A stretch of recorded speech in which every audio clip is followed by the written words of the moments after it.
감사합니다. 아, 반갑습니다. 두 주 연속 보니까 좋네요. 그쵸? 네, 저도 반갑습니다. 우리 지난주에 우리 구약이죠. 구약 스케줄 쫙 했잖아요. 이야기를 꿰뚫었는데 제가 과제를 내드렸는데 과제를 한 뭐라고 하죠? 셀이 있었어요. 네, 그래서 제가 영상을 봤는데 너무 잘한 거예요. 그래서 오늘 그 셀원들한테 허락을 좀 받았습니다. 봐도 되는지. 우리 시작하기 전에 그 영상 하나 봐도 될까요? 예, 영상 좀 재생해 주세요. 다시. 네. 자, 여러분 구약의 이야기를 단숨에 들어보자고요. 태초에 하나님 천지를 창조하시고 아담은 하와를 보고 너는 나다라고 사랑의 통치 방식으로 대리 통치자로 다스리게 됩니다. 선악과는 하나님이 진짜 왕심을 보여준 안전장치였지만 아담과 하와는 하나님의 왕심을 거부했습니다. 그렇게 인류는 두 계열로 나뉘게 됩니다. 폭력으로 통치하는 가인 계열과 사람으로 통치하는 셋 계열, 두 계열의 이야기로 흘러갑니다. 노아 홍수 사건 후 인류는 바벨탑 사건까지 겪어 언어가 나뉘게 됩니다. 이제 이스라엘 시야가 좁아집니다. 아브라함, 이삭, 야곱 그리고 어느샌가 이집트의 노예가 된 히브리 민족은 모세를 통해 출애굽을 경험하게 되고 시내산의 언약법 성막을 받게 되고 가나안 땅에 들어갑니다. 불순종했지만 결국에 여호수아와 2세대가 들어갑니다. 하지만 사사기 사이클을 발생하게 되고 왕의 기다리는 무드로 갑니다. 사사기 무드 속에 단타는 다윗이 이제 다윗의 길로 가면 되지만 왕들은 여로보암 아합의 길로 가게 됩니다. 여행자들은 망한다라고 말하게 됩니다. 그렇게 북이스라엘은 아수르에게 망하고 남유다는 바벨론에게 망합니다. 예레미야의 예언대로 70년 후에 스룹바벨 예수와 중심으로 귀환하고 2차 에스라, 3차 느헤미야 이렇게 유다로 귀환하게 됩니다. 그리고 마지 선지자 말라기의 말씀, 두 번째 엘리야를 보낸다. 끝! 좋아. 세례요한은 넘어간다고요? 네, 여기까지. 너무 잘했죠. 박수 한번 주세요. 예, 감사합니다. 예. 저희가 이렇게 지난주에 구약을 쭉 이야기로 꿰뚫어봤어요. 그리고 오늘은요, 우리 구약과 신약 사이, 그러니까 신약으로 바로 들어가면 좋은데 사실 이렇게 바로 들어갈 수는 없어요. 우리 신약과 구약 사이에 뭐가 있을까요? 신약과 구약 사이에 뭐가 있을까요? 신약과 구약 사이에 뭐가 있을까요? 네, 과가 있어요. 네. 근데 이게 성경 기록은 없잖아요. 근데 이 역사가요, 신구약이 구약에서 한 몇 장만 넘기면 우리 책에서는 신약인데 사실 이 세계사, 역사를 보면은 400년이 흐릅니다. 400년이 굉장히 많은 시간이 흐르죠. 성경의 기록은 없지만요, 역사는 계속 흘러가잖아요. 그래서 우리가 이거를 신구약 중간기라고 흔히 말을 하거든요. 신구약 중간사. 이 신구약 중간사를 좀 저희가 제대로 이해하기 위해서는요, 누구를 좀 데리고 와야 되냐면, 우리 돌발 퀴즈. 구약에서 지난 시간에 우리 배웠어요. 이거 기억나세요? 이렇게 해서 망하는 이야기? 기억나세요? 그럼 종우 청년 할 수 있어요? 기억은 나지만 우리 혹시 기억나? 열왕기 상하 우리 했었죠. 뭐였죠? 솔로몬 이야기, 남북이 갈라지는 이야기, 아하방 이야기, 북이스라엘은 아수르에게 망하고 남유다는 130년 더 가다가 바벨론에게 망하는 이야기였어요. 이 바벨론에게 망하는데 첫 번째로 그 느부갓네살이 포로로 누구를 끌고 갔죠? 그때 쭉 끌고 갔던 다니엘 있었죠. 예, 다니엘 요거를 뭘 갖고 올 거냐면요, 이 신상이에요. 이게 느부갓네살, 바벨론 왕 느부갓네살이 꿈을 꿉니다. 하루는 꿈을 꾸는데 이런 모양을 꿈에서 본 거예요. 뭐냐면 머리는 금으로 돼 있고 이 두 팔과 가슴은 은으로 돼 있고 여기 배랑 넓적다리는 노시고 종아리는 철, 그 밑에는 철과 진흙으로 돼 있는 꿈을 꾼 거예요. 이게 무슨 말인지 몰랐어요. 근데 다니엘이 이것에 대해서 하나님께서 지혜를 주셔서 해석을 합니다. 이게 무슨 뜻인가? 머리는 지금 현재 바벨론이잖아요. 바벨론이고 바벨론 이후에 우리 바사가 어디라 그랬죠? 오늘날 페르시아, 그렇죠? 페르시아 이후에 헬라 하면 여러분 뭘 이퀄로 하셔야 되냐면 그리스를 이퀄 하시면 돼요. 헬라는 그리스라고 보시면 됩니다.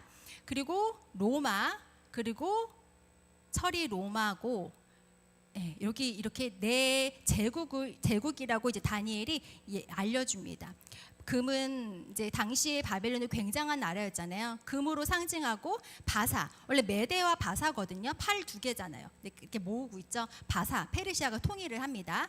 그리고 노시 이제 헬라 문화고요. 철, 우리 로마를 흔히 철의 나라라고 하잖아요. 철의 제국, 로마. 이렇게 예언을 했어요. 다니엘서에 보면 다 나옵니다. 그런데 그러면 정말 이렇게 흘러갔냐는 거죠. 우리는 지금 굉장히 오랜 이후의 시대를 살고 있기 때문에 이도로 흘러왔는지 알고 있어요. 흘러왔나요? 잘 모를 수 있어요. 예. 정말 그랬는지를 우리가 확인할 거예요. 하나님이요, 이렇게 예언하셨으면 정말 하나님이시라면 어떻게 해야 돼요? 세상을 주관하시는 분이라면 이렇게 흘러가게끔 역사를 주관하셔야 됐다는 거죠. 정말 그랬는지를 우리가 볼 겁니다. 그게 바로 신구약 중간사예요. 이 제국들이 등장하는 게 바로 신구약 중간사입니다. 그럼 이 신구약 중간사와 유대 나라가 어떤 관련이 있는지를 저랑 같이 쭉 훑어보실 거예요. 먼저 첫 번째 어느 나라겠어요? 바벨론. 한번 볼게요. 이 바벨론이 이만큼이에요. 굉장히 넓죠. 바벨론 제국입니다. 아까 우리 그 느부갓네살 신상에서는 머리 부분이에요. 이 바벨론이요 70년 정도를 통치합니다. 유다를. 당연히 그래서 이 바벨론의 역사는 유다와 관련된 역사예요. 이 바벨론에 유다 사람들이 끌려왔잖아요. 근데 유다 사람들만 끌려온 게 아니라요. 바벨론 통치국이 굉장히 넓잖아요. 다른 나라에서도 많이 끌려와요. 그래서 유다 사람들을 좀 구분하기 위해서 어떻게 호칭을 했냐면 이런 거죠. 아, 저 사람들 누구야? 저 사람 유다에서 왔대. 아, 유다인이야. 이렇게 해서요. 여러분이 많이 들어본 유대인이란 말이 여기서 나온 거예요. 마치 상주댁, 경주댁 들어보셨죠? 이런 것처럼 유대에서 왔기 때문에 유다인이라고 부르게 된 거죠. 그러니까 이 포로 시대, 바벨론 제국 때 생긴 게 유대인입니다. 그러니까 구약에서는 이런 단어가 나오지가 않아요. 그런데 신약에 가면 이 단어 많이 들어보셨죠? 그러니까 신약의 배경이 되는 유대인이란 말이 이 바벨론 시대 때 등장했다는 거예요. 또 하나, 지금 이 사람들, 유다 사람들이요, 바벨론 땅에 살고 있는데 절기가 되거나 뭐 안식일에 예루살렘에 갈 수가 없어요. 그럼 어떻게 하는가? 뭘 만들어요. 뭘 만드는가? 들어보셨을 거예요. 회당 들어보셨죠? 회당. 이때 회당을 만든 거예요. 예루살렘으로 갈 수가 없으니까 자기들이 있는 곳곳에서요 회당을 만듭니다. 마치 이렇게 교회처럼 만들어가지고요 여기서 말씀을 가르치고 하는 거예요. 그러니까 예전에는 성전 중심이었다면은 이제는 말씀, 율법 중심이 되기 시작하는 거죠. 예, 그래서 신약에 가면은 바리새인이나 그런 사람들이 다 굉장히 말씀 중심이잖아요. 그런 이유가 이런 게 여기에 있습니다. 그래서 이 바벨론 제국 때 두 가지가 등장을 하는 거예요. 뭐예요? 첫 번째 유대인, 두 번째 회당. 그래서 나중에 신약에서 예수님도요 그 나사렛 회당에 가서 말씀을 전하기도 하고 사도 바울도 회당을 하나만 지금 만드는 게 아니거든요. 바벨론 제국 굉장히 넓잖아요. 유대인들이 있는 곳곳에 다 이 회당을 만들었어요. 그러니까 나중에 바울이 전도 여행을 떠나면요 가장 먼저 어디를 갔냐면 회당부터 갑니다. 회당에 가면 유대인들 만날 수 있으니까. 그래서 이 유대인과 회당이 이때 등장했다. 기억해 두세요. 이따 돌발 퀴즈 낼 거예요. 예. 그러면 아까 그 느부갓네살 신상에서요 두 번째 유대를 지배할 나라가 어딜까요? 바벨론 다음에 어디였죠? 바사, 페르시아. 정말로 그 예언대로요. 보시면은 이 바벨론이 한 70년 만에 망하고 페르시아가 굉장히 넓어요. 그렇죠? 페르시아가 이렇게 제국이 됩니다. 여기 아까 금신상에서는 두 팔과 가슴, 이게 페르시아 제국이거든요. 보시면 지도에서 보이신지 모르겠는데 애굽, 뭐 수리아, 그리고 저쪽에 인더스 경계까지 거의 가거든요. 이 페르시아 제국이 굉장히 큰 제국이에요. 지난주에 저희가 배운 대로요, 이 페르시아 첫 번째 왕이 고시예요. 누군지 혹시 아십니까? 고레스. 감사합니다. 이 고레스가 칙령을 내리죠. 야, 너희들 다 돌아가. 너희 땅으로 돌아가서 너희는 세금만 잘 내면 돼. 이래서 다 돌아갑니다. 포로들이 귀환해요. 그래서 우리가 뭐 에스라라든지 느헤미야, 학개, 스가랴 이때 당시 사람들이거든요. 그래서 돌아가서 이 사람들이 뭘 했죠?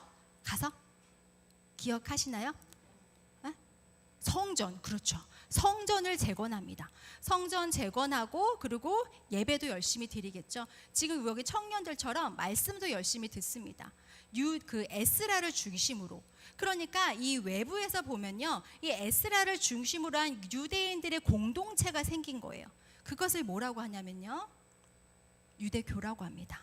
예. 그러니까 이 페르시아 때 유대교가 발생하는 거예요. 좀 이해가 되시나요? 예, 그래서 그 에스라 중심으로 한 유대 공동체를 이제 유대교라고 하는데 이 페르시아 때 이게 나왔구나. 아까 바벨론 때 뭐가 있었죠?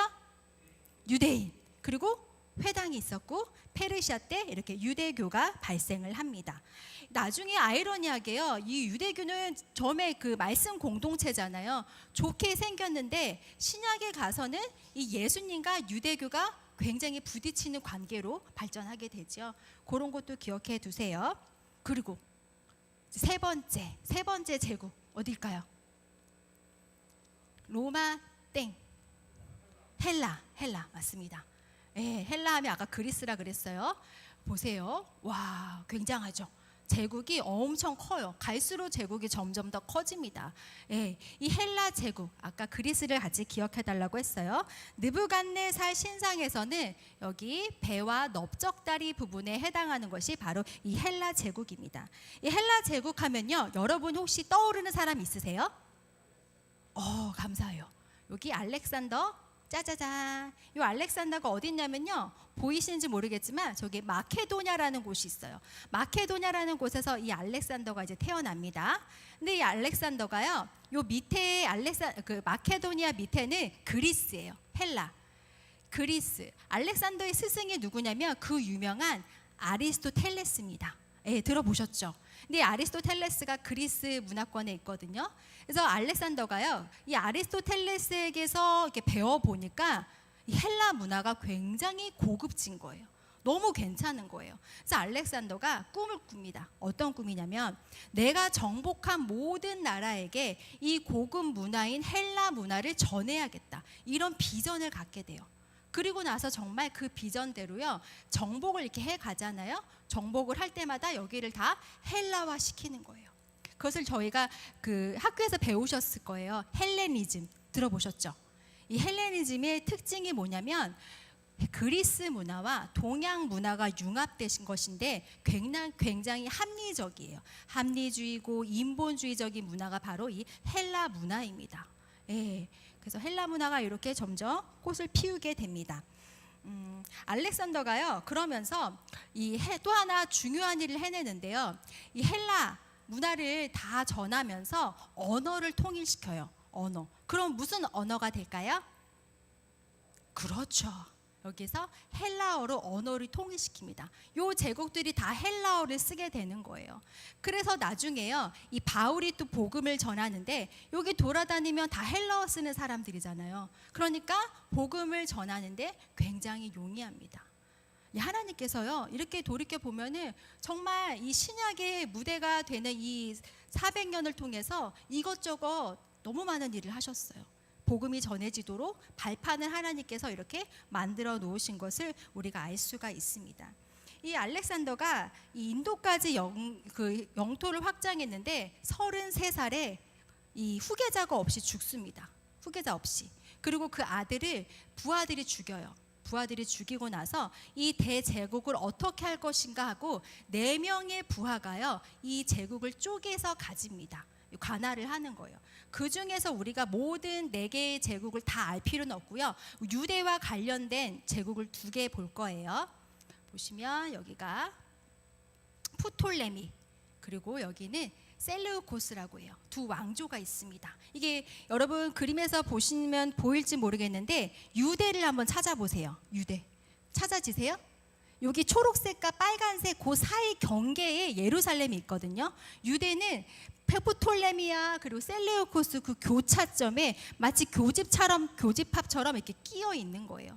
그러니까 당연히 이 프톨레미에게도 통치를 받고요, 셀레우코스에도 통치를 받습니다. 예, 유다 되게 불쌍하죠. 바벨론 이후에 정말 이렇게 항상 남의 나라의 침공을 받아서 살아갑니다. 먼저는요, 이 프톨레미 여기 있는 데가 이집트 지역이거든요. 이집트를 다스리던 이 프톨레미의 통치를 받게 됩니다. 프톨레미 약 100년 동안 통치를 받아요. 근데 이 프톨레미는요, 유다에 대해서 유대교를 굉장히 인정해줘요. 제사 너희들 편하게 들어라 인정해 줍니다. 그리고 프톨레미 1세 같은 경우에는 이 애굽에 알렉산드리아라는 도시를 만들어요. 알렉산더를 기념하는 도시인 거예요. 거기를 만들어서 인구가 한 100만 명쯤 되는데 유대인들도 굉장히 많습니다. 패션과 문화의 중심지예요. 그리고 이 프톨레미 2세 때는요. 프톨레미 2세가 책을 굉장히 좋아하는 사람이에요. 책을 좋아해서 그 사람의 꿈은 뭐냐면 내가 도서관을 하나 만들어 봐야겠다. 도서관을 크게 지어서 세계 모든 책을 다 소장해야지 이런 꿈을 갖고 있어요. 그러면서 이렇게 보니까 책이 없는데 어떤 책이 없냐면 성경책이 없는 거예요. 아, 나 여기 성경책을 좀 소장하고 싶어. 그래서 이 유대 랍비 70명을 부릅니다. 유대 랍비 70명을 모아서 지금 여러분 돌발 퀴즈. 히브리어, 제가 답을 말해버렸네요. 성경은 히브리어로 되어 있거든요. 이 히브리어로 된 성경을 번역을 해요. 뭘로 번역할까요? 그렇죠. 헬라 성경으로 번역을 하는 거예요. 이 작업을 합니다. 프톨레미 2사가. 그래서 70명의 사람들을 불러가지고 작업을 해가지고 여러분이 들어보셨을지 모르겠어요. 어떤 책이냐면 70인경. 왜냐하면 70명의 사람들이 번역을 했다. 그래서 70인경 또는 70인역이라고 합니다. 이게 최초의 번역 성경인 거예요. 히브리어 성경을 지금 헬라어로 이렇게 번역을 한 거죠. 이런 성경이 하나 됩니다. 이 또한요, 나중에 성경이 보급화되는데 굉장히 일조를 하게 되겠죠. 그러니까 하나님이 계속해서 제국은 변하더라도 하나님은 변하지 않고 그분의 일을 하시는 것을 우리가 알 수가 있습니다. 프톨레미 때 이런 일이 있었습니다. 그리고 나서 프톨레미가 유다 땅에서 물러나요. 그리고 셀레우코스가 이 지역을 다스리게 됩니다. 여러분, 근데 이 프톨레미나 셀레우코스 그리고 이전에 알렉산더 다 어떤 문화일까요? 헬라 문화, 헬레니즘이에요. 그래서 유대 사람들은요, 지금 오랜 시간 동안 헬라 문화에 굉장히 노출이 많이 돼 있으니까 우리 이 고급진 헬라 문화 계속해서 잘 받아들이자 하는 진보파들이 유대인 중에도 있고요. 아니다, 우리 유대 문화만을 고수하자 하는 그런 보수파들도 있습니다. 먼저 이 셀레우코스가 이제 집권을 하는데 집권 초기에 이 안티오코스 3세라는 사람이 있습니다. 이 안티오코스 3세는요, 굉장히 이 유대에 대해서 호의적이었어요. 세금도 감면해 주고요. 그리고 이것저것 많이 혜택을 주었어요. 그런데 이 안티오코스가 로마와 전쟁을 2번 하는데 2번 다 어떻게 됐을까요? 졌어요. 2번 다 패합니다. 그러면서 영토도 많이 빼앗기고 또 하나, 당시 이제 전쟁에서 지면 뭘 해야 되냐면 배상금을 물어줘야 돼요. 엄청난 배상금을 물어줘야 되는데 이 안티오코스 3세가요, 배상금을 다 물어주지 못한 채 죽어요. 죽고 나서 그러면 그 배상금 누가 물어줘야 될까요? 누가? 아들이 물어줘야 돼요. 그 아들인 안티오코스 4세가 이제 왕이 됩니다. 이 안티오코스 4세가 이제 왕이 돼서는요, 완전히 그 안티오코스 3세랑은 많이 달라요. 이 안티오코스 4세는 좀 야만적인 사람이었어요. 굉장히 성격이 좀 괴팍하고요. 자신을 안티오코스 에피파네스라고 하면서 신이다, 내가 신의 현현이다 하면서요, 자신을 제우스처럼, 그래서 그 유대에 베풀었던 특혜들을 폐지하고요, 대대적인 탄압을 강행합니다. 왜냐하면 예전에 아버지가 그 배상금 못 물어줬기 때문에 자신이 물어주려면 이 정복한 국가들에게 엄청난 세금을 걷어들여야 되는 거예요. 그래서 유대에게도 세금 많이 걷어들이고요. 그리고 이제 유대를 탄압하는데요, 예루살렘 그 성전에다가요, 제우스 신전을 차립니다. 제우스를 위한 신전 차리고, 그리고 자신이 제우스라고 하면서 우상을 세워놔요. 그리고 유대인들이 끔찍하게 그 싫어하는 돼지를 희생 제사로 드리기도 합니다. 제물로. 안식일 지키지 못하게 하고요. 그리고 율법 다 찢어버리고 불태웁니다. 그리고 할례를 다 못하게 해요. 할례 받으면 너희들 가만 안 두겠다, 사형에 처하겠다고 방을 붙이는 거예요. 엄청나게 이렇게 막 위협을 하는 거죠. 이는 나중에 그 다니엘서에 예언된 비천하 북방왕이라는 그 내용이 나오는데, 이 안티파네스 4세, 그 에피파네스를 의미한다고 학자들이 얘기하기도 합니다. 여러분 생각해 보세요. 지금 유대인들이 굉장히 고통을 받고 있어요. 탄압을 받아요. 그러면 우리나라도 일제 탄압 받을 때 어땠어요? 그리스도인들은요, 더 똘똘 뭉쳤어요. 우리 고난 받을 때 하나님께서 역사하셔 하면서 하나로 더 뭉치는 거예요. 마찬가지예요. 지금 유대인들이 엄청난 탄압을 받고 있는데요. 탄압 받을 때 이 사람들이 우리 더 말씀으로 돌아가자. 우리 이럴 때일수록 우리가 더 말씀과 기도에 힘써야 하면서 유대인 안에 하나의 운동이 일어납니다. 그 운동이 뭐냐면 하시딤 운동이라는 운동이 일어나요. 아마 처음 들어보셨을 거예요. 하시딤 운동이 일어나요. 이 하시딤은 히브리어 헤세드에서 나온 말로 경건한 자들이란 의미예요. 이 사람들의 목표는 종교적인 자유예요. 자유를 얻기 위해서 이렇게 열심히 하시딤 운동을 합니다. 우리 여호와만 잘 섬기겠다. 율법 잘 지키겠다. 어떻게 하면 율법을 잘 지킬까 고민합니다. 그러면서 여기 보시면 장로들의 유전이라고 있잖아요. 이 장로들의 유전을 만들어내요. 신약에 가면 이 장로들의 유전이 등장을 하는데요. 그리고 또 하나 열심히 율법을 필사하는 사람들이 등장을 합니다. 이 사람들이 누굴까요? 여기 있는 대로 서기관인 거예요. 이 서기관들이 열심히 이제 말씀을 필사해요. 정말 그야말로 말씀 부흥 운동이 이때 막 일어나는 거죠. 그리고 또 하나 이 하시딤 운동을 배경으로요 정치적인 혁명이 하나 일어나요. 어떤 혁명인가? 저희 마카비 혁명이라는 혁명이 일어납니다. 무장 독립 운동이에요. 1년 동안 진짜 전쟁하는 거예요. 이 셀루쿠스와 전쟁을 벌여가지고요 유다가 독립을 합니다. 이때 처음으로 유다가 바벨론에게 나라가 망했잖아요. 바벨론 다음에 어디? 주무시는 분들 바벨론 다음에 어디? 페르시아 다음에 어디? 헬라. 그런데 그렇게 나라가 계속해서 누구의 속국이 되고 하는데 유다가 처음으로 이때 독립국가가 돼요. 약 100년 동안요.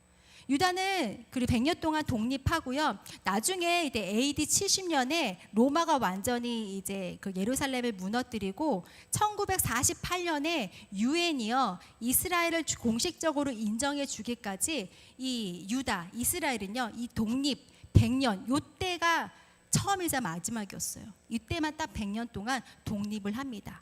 그러면서 그 다음 독립하고 그 다음 해에 아까 안티오코스 4세가 성전 다 더럽혔잖아요. 막 돼지머리 드리고 제 우상 드리고 하니까 우리 성전 더럽혀졌는데 다 깨끗이 치우자.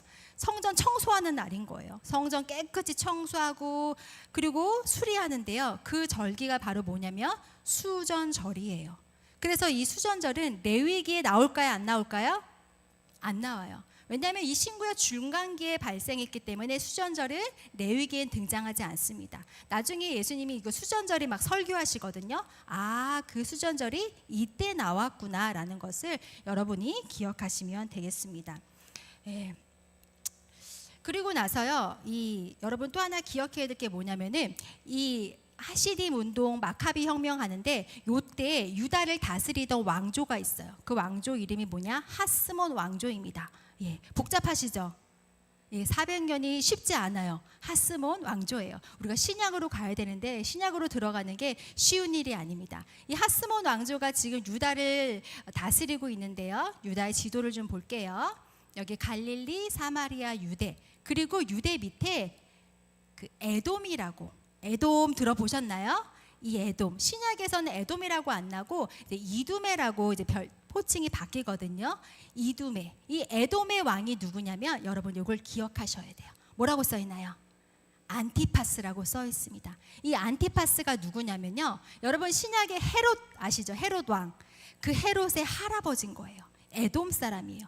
그러니까 헤롯 가문은요 정통 유대인이 아닌 거죠. 에돔 출신입니다. 이 안티파스가 이때 에돔의 왕인데요. 이때 이 에돔이요 하스몬 왕조에 조공을 바칩니다. 조공을 바친다는 건 뭔가 속국의 느낌이 난다고 생각하시면 돼요. 이런 배경에 있을 때 드디어 어떤 제국이 등장하는가? 아까 우리 마지막에 있던 제국 어디였죠? 로마. 그렇죠. 로마를 한번 쭉 볼까요? 지중해 일대를 완전 다 휩쓰는 로마가 등장을 합니다. 아까 느부갓네살 신상에서는요 종아리 부분에 해당하는 게 바로 이 로마거든요. 로마는요 이탈리아 반도에서 조그맣게 시작했는데 굉장히 세력이 막 넓혀집니다. 예, 그리고 여러분이 아는 대로 그 로마는 길을 잘 닦아놔요. 길 잘 닦죠. 경기장도 만들어 놓고 법도, 그러니까 실용적인 문화들을 굉장히 추구했습니다. 그리고 여러분 그 로마 하면은 저도 그 영화 되게 재밌게 봤는데 스파르타쿠스 아시죠? 아무도 모르세요? 스파르타쿠스 검투사들이잖아요. 네. 네, 여기 보시면 이 스파르타쿠스 한 10만 명이 되는 이 검투사들이요 반란을 일으키는 거예요. 그래서 로마가 이때는 이제 그 로마 그 원로원 시대인데 안 되겠다. 이 스파르타쿠스를 진압해라 하면서 누구를 세우냐면 여러분이 들어봤을 이름들이에요. 크라수스 그리고 폼페이우스. 이 폼페이우스 2명을 이제 임명해 가지고요. 야, 너희들 요 검투사들 다 진압해. 그래서 이 크라수스와 폼페이우스가요. 검투사들을 다 진압을 했을까요? 진압합니다. 예, 진압하고 이 크라수스 폼페이우스가 한 명을 더 영입해 와요. 방금 얘기하셨던 율리어스 카이사르. 우리 보통 시저라고 하죠. 이 시저가 여기에 등장하는 거예요. 이 세 명이 같이 머리가 돼서 정치를 합니다. 이것을 우리가 뭐라고 얘기할까요? 도발 퀴즈. 아, 감사합니다. 예. 삼두 정치라고 하지요. 이 로마가 지금 크라수스, 폼페이우스, 카이사르가 삼두 정치를 하고 있습니다. 그러면서 이 사람들이요 계속해서 서력을 넓혀가요. 이제 뭐 카이사르 같은 경우에는 유럽을 그리고 폼페이는 아시아라고 해서 오늘 여기 우리 아시아가 아닌 거예요. 여기 뭐 튀르키예 뭐 이쪽쯤 말하는 거예요. 그리고 지금 어디에 와 있냐면 폼페이우스가 다메섹 밑에 와 있습니다. 이 다메섹 밑에 있고요. 그리고 유대에서는요 내부 분열이 일어났어요. 아까 우리 유대 하스몬 왕조에게 에돔 사람 안티파스가 조공바치고 있다 그랬잖아요. 근데 이 안티파스가 죽습니다. 죽고 그 아들이 안티파터예요. 이름 비슷하죠. 안티파터가 왕이 되는데 이 안티파터가요 여기에 오는 거예요. 지금 여기 누굴 만나러 왔냐면 폼페이우스를 만나러 옵니다. 그러면서 얘기해요. 폼페이우스, 내가 당신을 돕겠습니다. 형님, 내가 도울게요. 제가 그리고 유다를 이 로마가 정복하는데 돕겠습니다.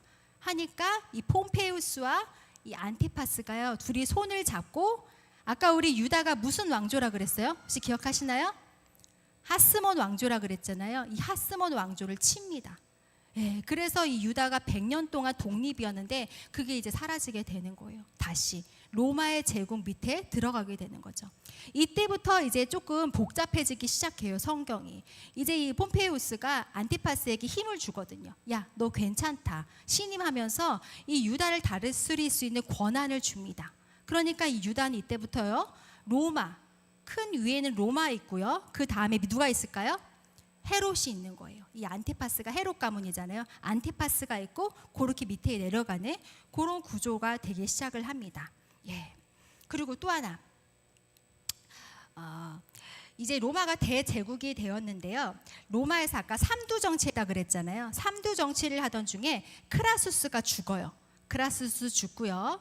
그리고 카이사르와 로마에서는 폼페이우스가 둘이 로마를 이끌어 나가는데 둘이 또 싸웁니다. 전쟁을 해요. 누가 이길까요? 누가요? 예, 카이사르가 이기게 돼요. 이기게 돼요. 그래서 이 폼페이우스가 도망을 가는데 어디로 도망을 가냐면 여기 보시면은 이렇게 안 넘어갈까요? 네. 어디로 도망가면 여기 애굽이거든요. 네. 애굽으로 도망을 갑니다. 네. 애굽으로 도망을 네, 우리 신약으로 가는 게 쉽지 않아요. 그렇죠? 그리고 에어컨 좀 켜주세요. 굉장히 더운 것 같아요. 네. 우리 한번 복습을 해볼게요. 이거 다시 되는 동안에 우리 네 제국이 있었는데 처음에 네, 고마워요. 갈게요. 네, 애굽으로 우리 폼페이우스가 도망을 가요. 폼페이우스가 도망가니까 누가 따라갈까요? 당연히 카이사르 시저가 따라오겠죠. 이 애굽 사람들이 이제 고민을 하는 거예요. 우리가 폼페우스의 손을 들어줄 것인가, 카이사르의 손을 들어줄 것인가. 그러다가요, 이 카이사르의 손을 들어줍니다. 애굽 사람들이 폼페우스의 목을 따가지고요, 카이사르에게 보내요. 예. 그런데 여기 또 누가 이제 이 폼페우스가 죽었잖아요. 이 폼페우스가 죽었다고 하니까 좋아한 사람들이 있습니다. 누굴까요? 유다 사람들이에요. 아까 폼페우스가 힘을 줬잖아요, 안티파터에게. 그러니까 이 유다 사람들이요, 폼페우스가 죽었다는 소식에 안티파터를 죽입니다. 안티파터 죽으니까 안티파터의 아들이요, 죽음을 무릅쓰고 애굽으로 옵니다. 그 애굽으로 도망온 사람이 누구냐면 이 헤롯인 거예요. 예. 이 대헤롯이라고 흔히 말하는데요. 이 헤롯이 정말 죽을 목숨을 각오하고서 이 애굽으로 옵니다. 그러면서 카이사르 시저를 만나게 되죠. 근데 이 헤롯이요, 굉장히 머리가 좋은 사람이에요. 처세술에 능했습니다. 예, 그래서 열심히 여우 같다고. 근데 이 헤롯이 카이사르에게 돈을 많이 주고요, 신임을 얻습니다. 신임을 얻어요. 그리고 이때 또 누가 등장하냐면 이 카이사르와 사랑을 나눈 여인이 한 명 있어요. 누군가? 여러분 클레오파트라 들어보셨죠? 이 클레오파트라가 이때 등장을 하는 거예요. 카이사르랑 사랑을 나눠서 이 카이사르가요, 못돼 처먹었어요. 아들을 하나 낳고서 로마로 확 가버려요. 예, 로마로 가버려요. 로마로 갔는데 이 누구예요? 카이사르가 로마에 가가지고요, 자신의 부하 브루투스에게 죽어요. 브루투스 너 맞아. 이런 유언을 남기고 죽습니다. 카이사르가 죽고 이 로마의 왕이 누가 되냐면 여러분 옥타비아누스라는 사람이 로마의 왕이 됩니다. 로마. 이때부터 이제 로마가 이제 황제가 되는 건데요. 아까 이런 과정에서 아까 헤롯 있죠. 이 헤롯이 정말 너무 정치를 잘했던 것 같아요. 정치를 잘해가지고 유대의 왕으로 임명을 받습니다. 임명을 받아요. 그리고 이 옥타비아누스가요, 이 로마의 최초의 황제가 되는데 이 자신을 아우구스투스라고 말을 해요. 황제. 그리고 성경에서는요, 뭐라고 등장하냐면 이 옥타비아누스가 성경 누가복음 2장에 등장하거든요. 뭐라고 등장하는가? 누군가요? 여러분 함께 읽어볼까요? 시작. 예, 가이사 아구스도로 등장합니다. 이 누가복음에서 이제 그 예수님의 아버지 요셉과 마리아가 호적하러 베들레헴 가잖아요. 호적을 명령한 왕이 바로 이 가이사 아구스도 옥타비아누스인 거예요. 누가복음 3장에 나오는 사람이 디베료인데 티베리우스, 이렇게 로마와 이렇게 지금 계속해서 관련을 맺는 거죠. 그래서 헤롯이요, 이때부터 완전히 유다의 왕이 됩니다. 왕. 그래서 여기 보시면 유다 땅에 대헤롯이 다스리게 되는데, 근데 이 헤롯이요, BC 한 37년부터 BC 4년까지 유다를 다스리는데, BC 4년, 예수님의 탄생을 BC 4년쯤으로 보기도 하거든요. 그러니까 대헤롯이 그 죽는 해에 예수님이 태어나시는 거예요. 예수님이 등장하십니다. 그리고 예수님께서 30세부터 이제 공생애를 시작하시는데, 그때는 당연히 이 대헤롯이 아니겠죠. 이 헤롯의 아들들이요, 유다를 다스리는데 그것을 우리가 분봉 왕이라고 해요. 그냥 왕보다 약간 좀 낮은 느낌이죠.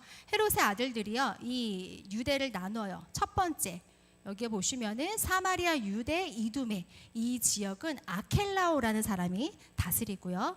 그리고 요 위에 파란색 갈릴리와 이 베레아, 요 지역은 안티파스가, 성경에서 안디바라고 나오죠. 그리고 여기 이둘의 갈릴리 동부는 여기 빌립이 다스립니다. 이렇게 세 왕이 다스리는 거예요. 분봉 왕이. 그런데 여러분 그 신약에 가면은 빌라도 아시죠? 빌라도. 빌라도 우리가 뭐라고 불러요? 에? 누구야? 총독이라고 부르잖아요. 로마 총독이잖아요. 아니 왜 여기 이렇게 왕들이 있는데 총독이 왜 등장할까?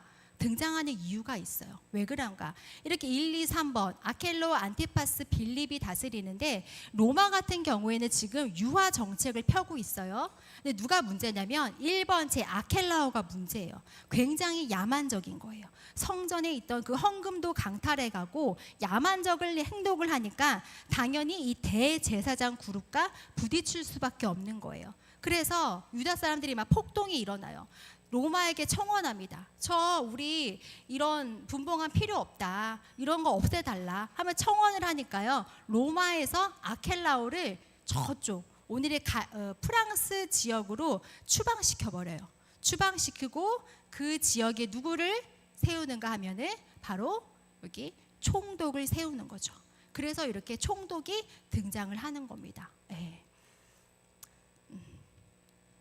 그 여기까지가요 제국과 함께하는 유다 역사예요. 총독까지. 우리 이후에 뭐 바리새인, 사두개인 이런 개념들도 있는데 아마 그 부분은 여러분들이 지금 누가복음을 같이 공부하는 걸로 알아요. 누가복음을 하면서 함께 보시면 좋을 것 같아요. 그래서 지금까지 우리가 신약의 배경을 좀 보았습니다. 첫 번째 누구였죠? 정리. 유다의 주인 누구였죠? 제국의 역사 바벨론이었고요. 바벨론 때 우리 뭐가 생겨났었어요?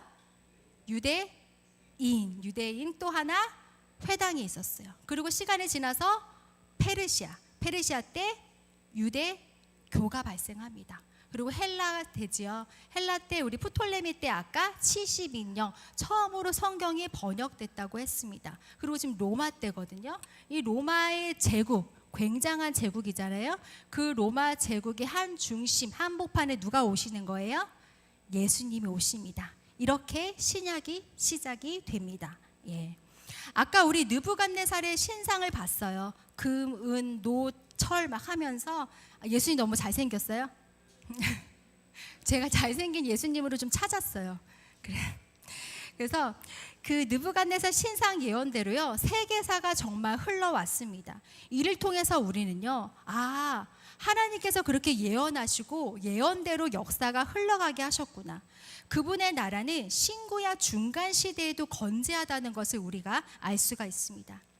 그때뿐일까요? 신약 시대에도요 하나님이 통치하시고 그리고 여전히 지금도 하나님이 통치하고 계십니다. 물론 우리의 각 개인의 삶도 하나님의 주권 아래 있습니다. 우리 세상의 왕이신 그 하나님, 구약 시대부터 아브라함 부르셔서 그분의 나라를 세우시고 그리고 지금 신구약 중간 시대 제국의 역사 가운데서도 하나님께서는 그분의 사람들을 위해서 일하시고 지금 이렇게 예수님을 보내시고 오늘날 우리 삶 가운데에도 여전히 함께 하시는 그 하나님을 그리고 주님을 여러분의 왕으로 주님을 받아들이시기를 간절히 기도합니다. 함께 기도할게요.